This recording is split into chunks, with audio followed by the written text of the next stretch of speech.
আল্লাহ পাকের একজন জবরদস্ত ওলি ছিলেন, তার কাছে এক ব্যক্তি আসলেন, উপদেশ কামনা করলেন। দাউদ তাই বললেন, শিওর জবানকে সংযত রাখো, তোমার উপদেশ হলো এটা। ওই লোকটি প্রশ্নকারী বলে, আরো কিছু নসিহত করুন। তখন দাউদ তাই এই বুজুর্গ বললেন, মানব সমাজ থেকে পৃথক থাকো, সম্ভব হলে নিজেকে তাদের থেকে সম্পূর্ণরূপে উঠিয়ে নাও। প্রশ্নকারী ব্যক্তি বলে, আরো কিছু উপদেশ দিন। আল্লাহর বুজুর্গ আবার বললেন, এই দুনিয়া থেকে নিজের ধর্মের নিরাপত্তা পছন্দ করো, যেমন দুনিয়াদাররা তাদের নিরাপত্তা পছন্দ করেছে। আর এক ব্যক্তি তার কাছে উপদেশ চাইলে এই দাউদ তাই বুজুর্গ লোকটি বললেন, দুনিয়াতে তোমার মান মর্যাদা বৃদ্ধি পাওয়ার জন্য এবং সেই মর্যাদা তোমার দুনিয়ার কাজে আসার জন্য তুমি যে পরিমাণ চেষ্টা করছো, তোমার উচিত সেই পরিমাণ চেষ্টা আখিরাতের জন্য করা, যাহাতে আখিরাতে তোমার মর্যাদা বৃদ্ধি পায় এবং সেই মর্যাদা তোমার আখিরাতের কাজে আসে। আর এক ব্যক্তি উপদেশ কামনা করলেন, তার অনেক ভক্ত ছিল। আবার এই বুজুর্গ লোক বললেন, মুর্দারা, যেমন মুর্দারা মরে যায়, মুর্দারা অপেক্ষা করছেন, মৃত ব্যক্তিরা, যে অন্যান্য লোকদেরকে তওবার প্রতি এবং আল্লাহ পাকের ইবাদতের প্রতি উৎসাহ প্রদান করে মুর্দারা, অথচ নিজে তা করে না। তার দৃষ্টান্ত অবিকল সেই শিকারী, সেই শিকারের ন্যায় শিকার করে এবং তার শিকারের মাংসের কাবাব উপরে খায়। তিনি তার এক মুরিদকে বলেছেন, তুমি যদি শান্তি চাও তাহলে দুনিয়াকে বিদায় সালাম দাও, আর যদি তুমি বুজুর্গি চাও তাহলে আখিরাতকে পরিত্যাগ করো। তাই শান্তি চাইলে দুনিয়াকে সালাম করতে হবে, আর যদি আখিরাতে শান্তি চাও দুনিয়াকে তালাক দিতে হবে। আখিরাতের শান্তি পেতে চাইলে দুনিয়াকে ত্যাগ করো এবং বুজুর্গি কল্পনাও ত্যাগ করো, তাহলে আল্লাহর সাথে মিলিত হতে পারবে।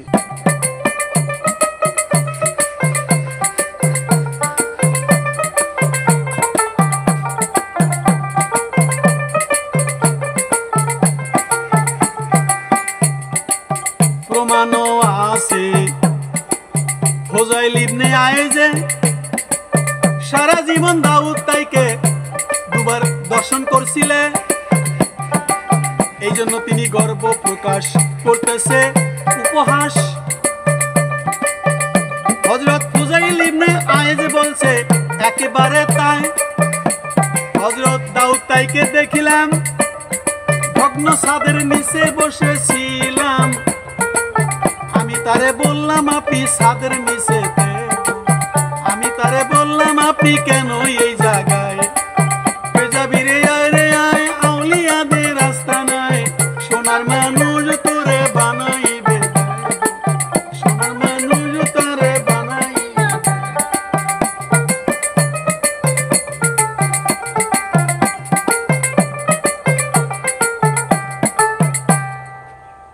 তার সঙ্গে অনেক ব্যক্তি দেখাচ্ছে। উত্তরে বলিলেন, যতদিন আমি এই ছাদের নিচে বাস করেছি ততদিন কখনো আমি ছাদের দিকে দৃষ্টি করিনি। আহারে, এমন একজন বুজুর্গ ব্যক্তি, কিছু নসিহত করুন। হযরত দাউদ তাই বললেন, মানব সমাজ থেকে পলায়ন করো। হযরত মারুফ খারকি বললেন, আমি হযরতে দাউদ তাই রহমাতুল্লাহ সে আর দুনিয়াকে অধিক ঘৃণাকারী আর কাউকে দেখিনি, কেননা সমগ্র দুনিয়া ও দুনিয়াদার তার দৃষ্টিতে অত্যন্ত ঘৃণিত ও তুচ্ছ ছিল। এ কারণেই কোনো দুনিয়াদারকে দেখলে মনে মনে খুব দুঃখিত হতেন এই আল্লাহর বুজুর্গ এবং বলতেন, আমি তাহাকে দেখলাম কেন, সে তো দুনিয়ামুখী। তিনি আরো বলতেন, আমার কাপড় ধোয়ার সময় আমার মনে খেয়াল হয়, যদি আমার অন্তর রূপে মনস্থ করে ধুয়ে পরিষ্কার করতে পারতাম, এরকম যেন তা দুনিয়ার মলিনতা থেকে সম্পূর্ণরূপে পরিষ্কার হয়ে যায়। আহা! কিন্তু তিনি ফকিরদেরকে খুব ভালোবাসতেন এবং তাদেরকে খুব শ্রদ্ধা করতেন। হযরত জুনাইদ বাগদাদি বলেছেন, ফকিরদেরকে খুব ভালোবাসতেন এবং তাদের খুব শ্রদ্ধা করতেন। হযরত জুনাইদ বাগদাদি বলেছেন, একবার এক নাপিত হযরত দাউদ তাইকে ক্ষৌর করে তিনি তাহাকে 1 দিনার স্বর্ণ মুদ্রা দান করলেন। এত সম্মান করলেন। এটা দেখে উপস্থিত লোকেরা বলে, হযরত, আল্লাহর বুজুর্গ আপনি এই অপব্যয় করলেন? তিনি বললেন, আলহামদুলিল্লাহ, এর মধ্যে গরিবের প্রতি দয়া নেই, তার মধ্যে যার গরিবের প্রতি দয়া নেই তার মধ্যেই ধর্ম নেই। কারণ গরিবের প্রতি দয়া করতে হবে, তাহলে তার মধ্যে ধর্ম আছে। একদিন এক ব্যক্তি এই বুজুর্গের কাছে বসে তাকে খুব মনোযোগ সহকারের সাথে দেখছিলে। তিনি বললেন, তুমি কি জানো না যে খুব বেশি কথা বলা যেমন মাকরুহ, তদ্রূপ খুব বেশি দেখাও মাকরু গেছে হইয়া। কথিত হইয়াছে হযরত ইমাম মুহাম্মদে ইমাম আবু ইউসুফ কোন এক মাসলা সম্বন্ধে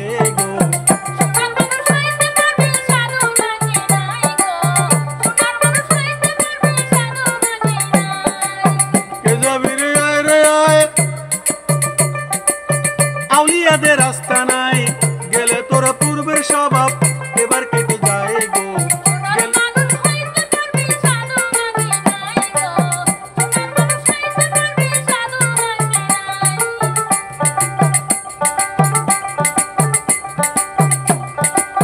তাই দাউতাইকে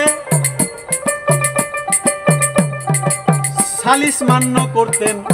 তারা উভয় দাউদের কাছে বলিলেন। তিনি হযরত ইমাম মুহাম্মাদের দিকে মুখ করে তাই হযরত আবু ইউসুফেরই দিকে পিঠ করে বসিলেন তখনই, এবং হযরত ইমাম মুহাম্মাদের সাথে মুহাব্বতের সাথে কথা বলতেন ভাই। কিন্তু আবু ইউসুফের সাথে কথা বলতো না, কারণ তো বুঝি না। এবার বোঝা যাবে তারে ভেদে বোঝা যায় গো।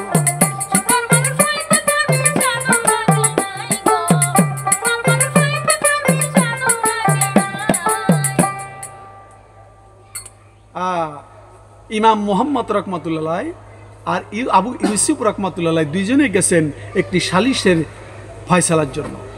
একজনের দিকে পিঠ করলেন আর আরেকজনের দিকে বুক করলেন। তে মোহাম্মদ ইউসুফের সাথে কথাও বললেন না, অথচ মোহাম্মদ ইউসুফের সাথে কথাও বললেন না। আর মোহাম্মদের সত্যের অনুকূলে হলে তিনি বলতেন, এই মোহাম্মদ যা বলেছেন তাই পাকা দৃঢ় সত্য কথা। তাছাড়া ইমাম আবু ইউসুফের মতো সত্যের অনুকূল হলে বলতেন পাকা সত্য কথা, এটাই ইমাম ইউসুফ।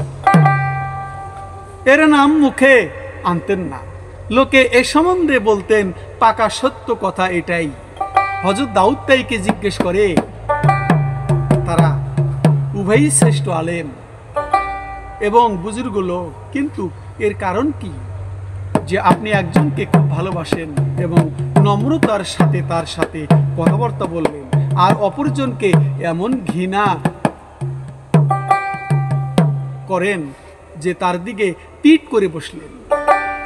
এই বুজুর্গ লোকটি বললেন, আল্লাহর বুজুর্গ বললেন, ইবনে হাসান দুনিয়ার আরাম আয়েশ নিয়ামতের অধিকারী হয়েও এলেম অর্জন করে শীর্ষস্থান পৌঁছেছেন, অথচ দিন এলেম শিক্ষা করার মধ্যে দুনিয়াকে হীন ও তুচ্ছ করা হয়। আর আবু ইউসুফ দুঃখ দৈন্য অনাহারের ভিতর দিয়ে এলেম অর্জন করেছেন এবং ইসলামকে নিজের পার্থিব সম্মান মর্যাদার উপলক্ষ বানিয়েছেন। সুতরাং আবু ইউসুফ কখনো মুহাম্মাদের সমান হতে পারে না। হযরতে আবু হানিফা রহমাতুল্লাহ করা এবং এক জেলখানার শাস্তি ভোগ করেও কাজীর পদ গ্রহণ করেননি। আবু হানিফা কাজীর পদ গ্রহণ করেনি, জেলখানাও থেকেছেন তিনি, তবু কাজীর পদে পড়ে না তিনি। ধীরে ধীরে বলবো কথায় আপনাদের জানাই,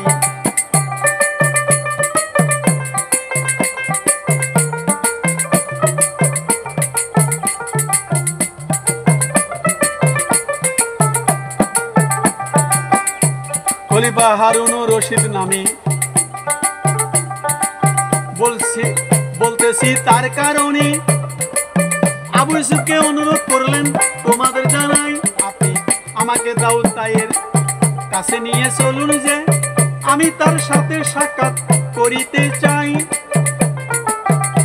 তারা উভয়ে দাউদ তাইয়ের দ্বারে এসে উপস্থিত হইছে, সে দুজনকেই ভিতরে প্রবেশে অনুমতি দিলেন নাই গো।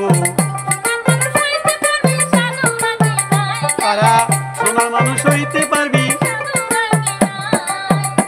তারা হযরত দাউদ তাইয়ের মাতার কাছে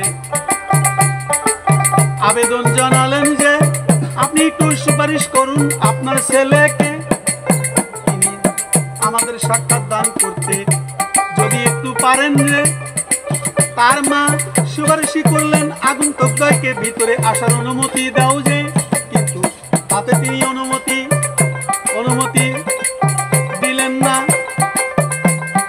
দিলেন না। বলিলেন, ওগো আমার মা, দুনিয়াদার জালেম লোকের সাথে মেলা হল না গো।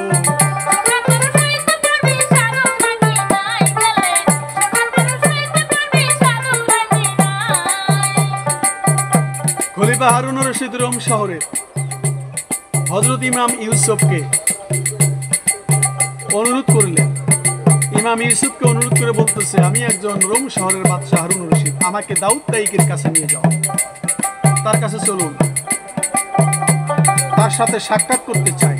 তারা উভয়ই দুইজনে, অর্থাৎ কে হারুন রশিদ আর ইউসুফ, হযরত আবু ইউসুফ, এই দুইজনেই চলে গেলেন দাউদ তাইয়ের দরজার কাছে।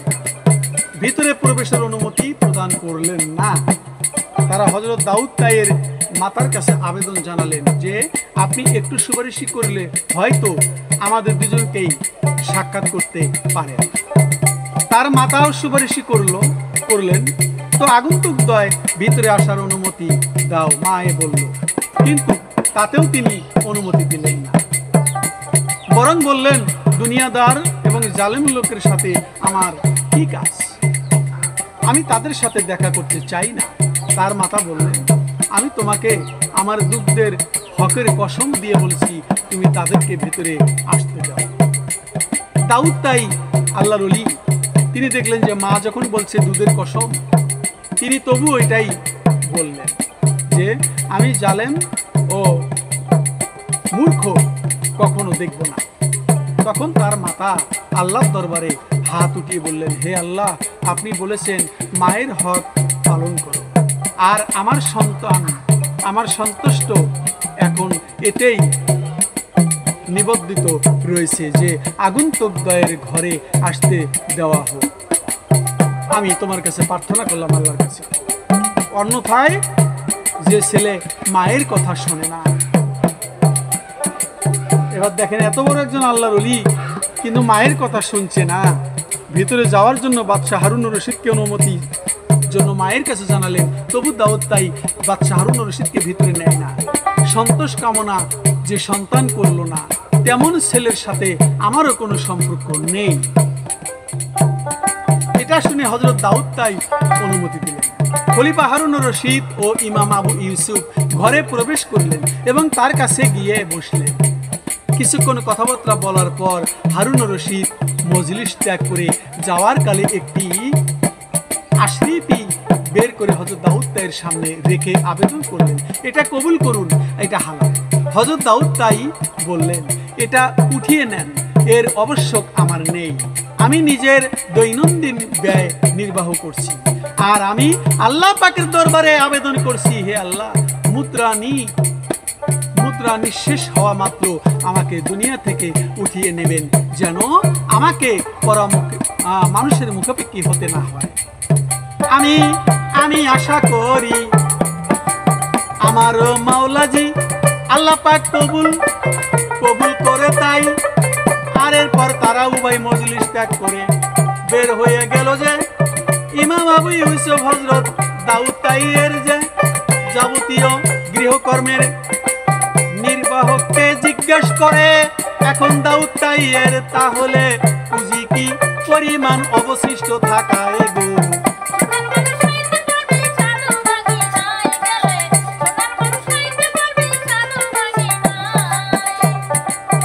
বলে 200 দিরহাম চাঁদি আছে, বসো, আর কিছুই নেই। দৈনন্দিন তার মাত্র 1 দণ্ড খরচ হয়ে থাকে। এটা শুনে হযরতে আবু ইউসুফ তার শেষ দিন পর্যন্ত হিসেব করে দেখলেন, এরপর বাড়ির দিকে ফিরে গেলেন। শেষ দিন হিসাব করলেন, 200 দিরহাম ঘরে আছে, 200 চাঁদি টাকা ঘরে আছে। একটি করে চাঁদি টাকা খরচ করেছে। 200 দিন হিসাব করলে কয়দিন হায়াত আছে। এরপর নিজে বাড়ির দিকে ফিরে গেল। একদিন ইমাম ইউসুফ মজলিস দে ও মেহরুম ভাইয়ের সাথে গো ইষ্ট দেশ স্থাপন করতে এবার যায় গো।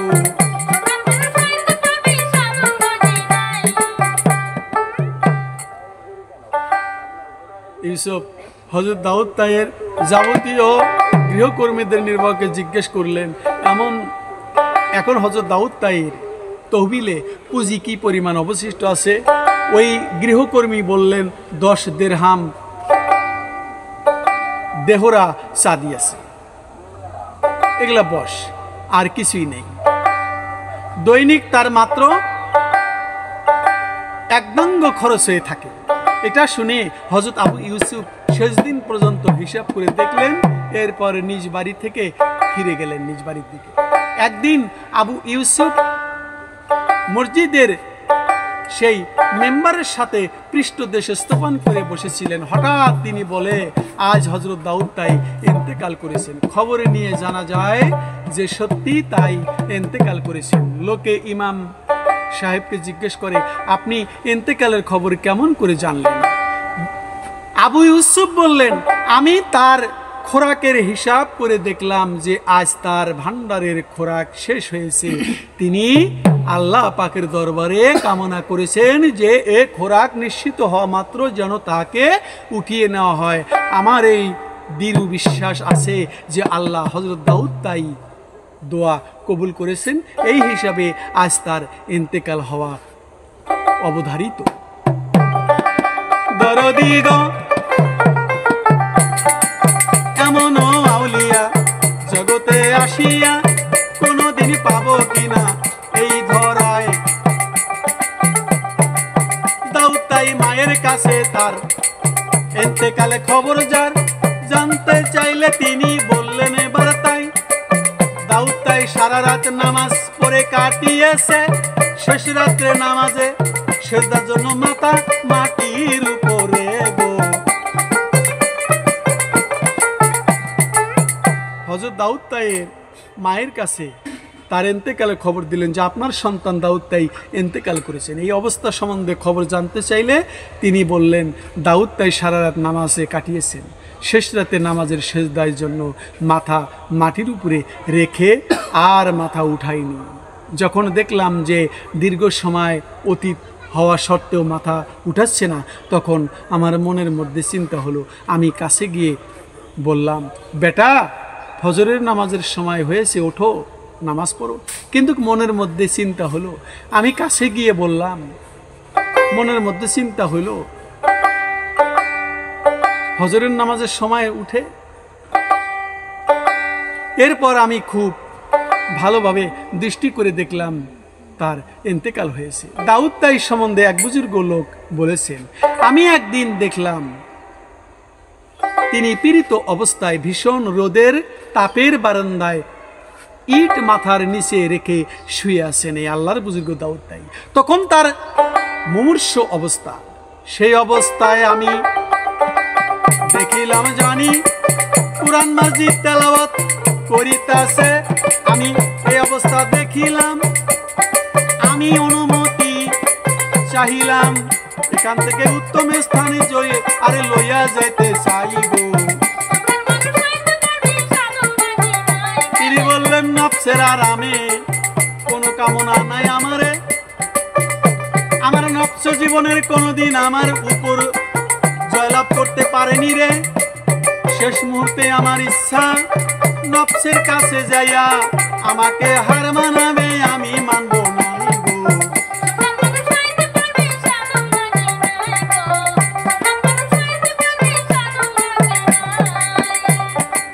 কথিত আছে তিনি ওসিয়ত